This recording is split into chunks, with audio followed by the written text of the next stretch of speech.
You have tuned in to Real Love, Real Stories TV and podcast. I'm Kanu and I'm the host.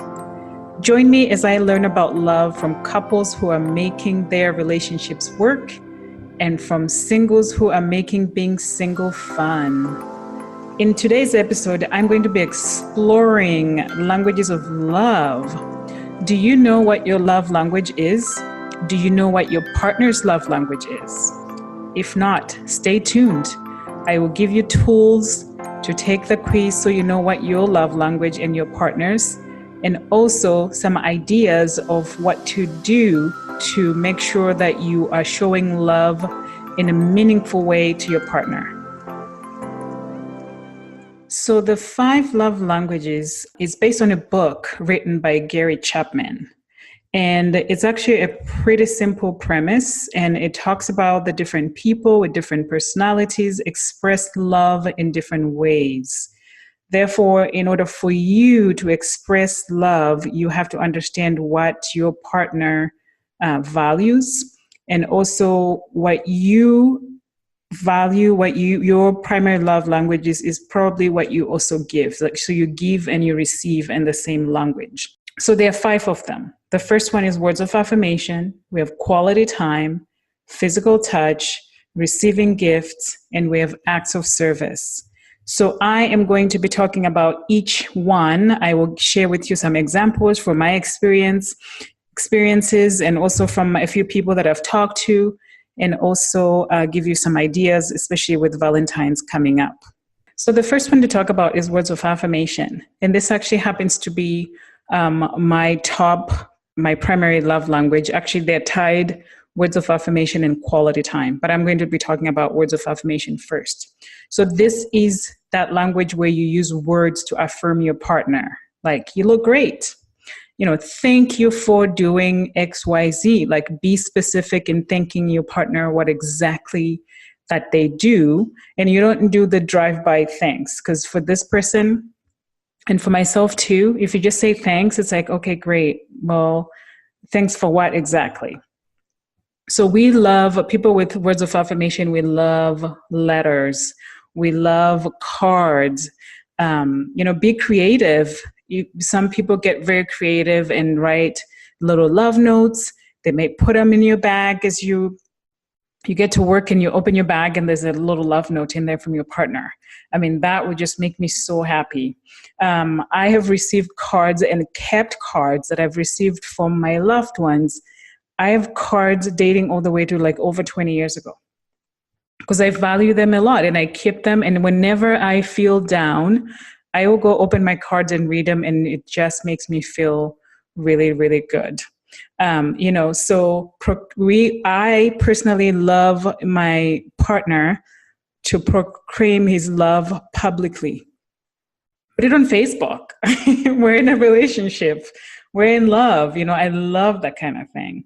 I recently, with this guy that I'm dating, I recently got him a gift for his birthday. And I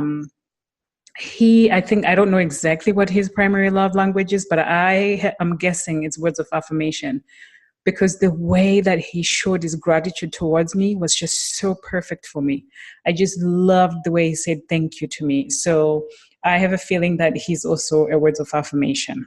Moving on to the next one, which is quality time. So this is giving undivided attention to your partner. So I'm talking when I'm having a conversation, like I said, this is also tied my top 2, words of affirmation and now quality time.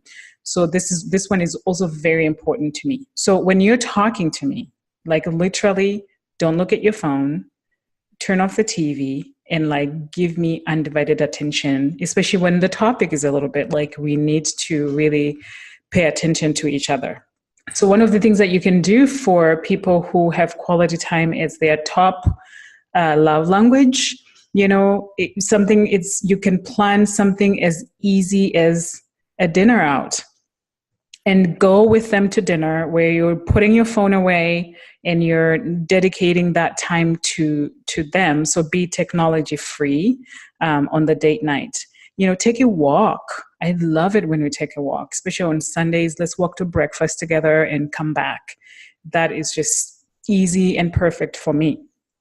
And also, if you decide to cook for me, which will also be great, that also ties into acts of service. But the idea of let's cook together, maybe. I love that because we're spending quality time together, and we're doing something that we both enjoy, and we're going to sit down and have a meal together. So, those are some ideas of spending quality time with someone. I personally like someone who takes time to make a reservation at one of my favorite restaurants. And, I get to put on my little black dress and we go out, and have a drink and dinner and then come back. That is perfect quality time for me. So one thing to note about quality time, people, is that personally, I feel so disrespected if you are on your phone or if you're distracted by something. And if you are, then let me know. Like if you have to look at your phone, then announce it to me and say, I'm sorry, I'm looking at my phone because I'm expecting a message that's important from XYZ, or I keep looking at my phone because of XYZ. At least give me a heads up. Don't just look at it and then you don't tell me what's going on, because I feel so disrespected. And the next language to talk about is acts of service. So this is doing something for your loved one that you know that they will love. I'm talking an actual act, doing something. For people with acts of service is a primary language. I've heard they love when, their partner does dishes, they vacuum the house, they put gas in the car, take the car to get washed for them. I put this one in for me because, this is one of the things, I don't know what it is about me. I just don't like to go put gas in the car. Although acts of service is not my primary language, but if somebody was to put gas in my car and wash my car every time, I would be happy. So, and for acts of service, it's easier also to make meals, cook meals for your partner.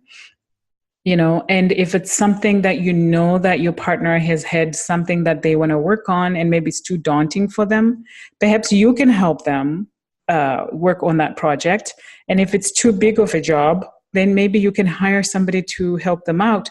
But you need to ask for the permission from that person, because they might feel also offended that you're taking matters into your own hands and doing their work.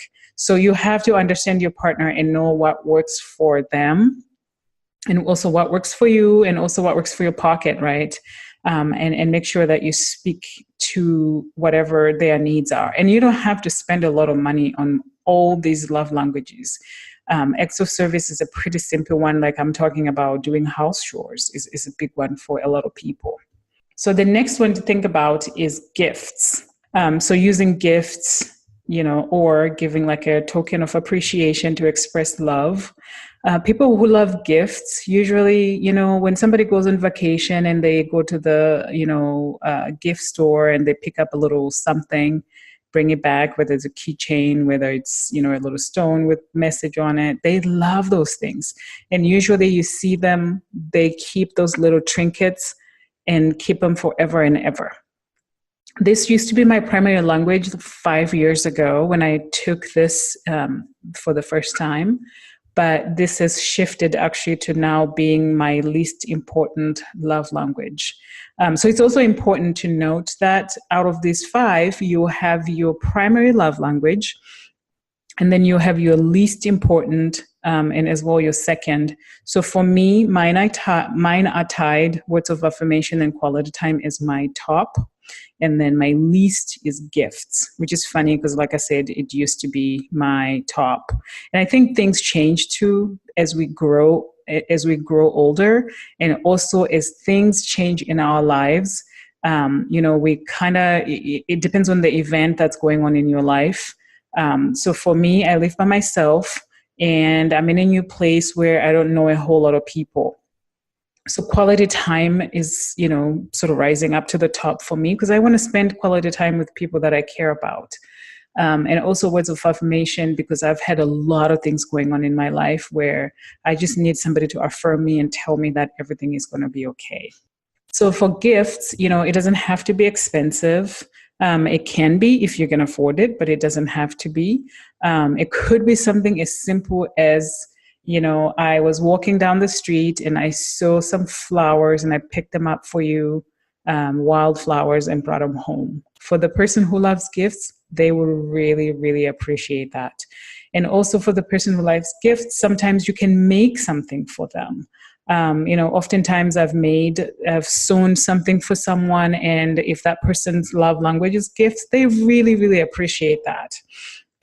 So it doesn't have to be expensive. It can be small and manageable, and they actually really, really, really appreciate that.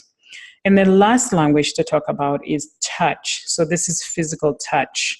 So a lot of people, when they think about physical touch, they immediately think about sex. Well, yes, it's part of it, but I'm talking just the touch, like holding hands. For couples where one of the partners is a physical touch person, if you're walking down the street and you just hold their hand, they just love it. Their love tank is filled just by you holding their hand. Hugging is another thing. A lot of people, when they're leaving to go to work, to go wherever, they hug a lot. And when you think about it, actually, as babies are growing up, we hold them, we kiss them, we love upon them by holding them. That is expressing physical touch. And sometimes a pat on the back, like somebody does something good, you just pat them on the back, and they love that so much. I was talking to my cousin, and he was telling me that his wife is a physical touch, is her primary love language. And so he said that whenever she comes from home and maybe it's been a hard day at work, all he has to do is this they are talking, he just puts his hand on her, and that makes her feel loved. But for some people that might have, they're ticklish or they get startled easily, you might want to find out some creative ways of making sure that you're patting them on the back or you're putting your hand on them. It doesn't scare them, because some people jump quite easily. So you want to be very careful with this one. So what is the lesson in all these knowing the love languages? I think it's important because sometimes as couples, even when you're dating, even when you're single, families, I think it's important to know what your loved one's love language is so that you can speak to them, which is in a meaningful way for them. Because oftentimes we miss each other. I'm thinking, I am telling you how much I appreciate you because I'm a words of affirmation. But then if words of affirmation is your least important language, you're going, don't tell me, but show me.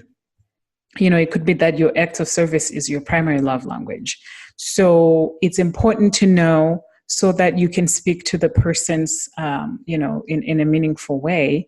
And also being mindful that the least important love language, if it is your partner's primary, then you're going to have to meet them halfway, because you don't like to, like for myself, I said gifts is now my least important.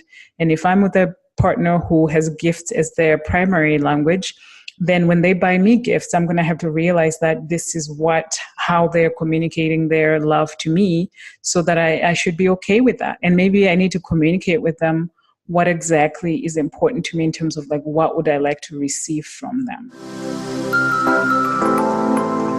So if you want to know what your love language is, it's a free test. It's about 30 questions, and the results tell you what your primary, what your secondary, and also what's your least important. It's just good to know, and I think it's also good to take it I would say every 2 years, but if there's something major happening in your life, then you might want to take it, because things change based on what's going on in our lives. So go to my website, www.realloverealstories. It'll lead you to a link where you can take this test. It's free, like I said, and it's just good to know. So whether you're in a relationship, whether you're single, take it for your kids as well, and know what their love language is. So go ahead and fill up your love tank this year by understanding what your love language and what your partner's is, so you can both speak to each other's love language. Thank you so much for tuning into this week's episode. I hope you enjoyed it. Please go to iTunes, subscribe, rate, and review. And also, you can always find more information on my website, realloverealstories.com. Also find me on social media. I'm on Instagram, Twitter, and Facebook, all under Real Love, Real Stories. Till next time.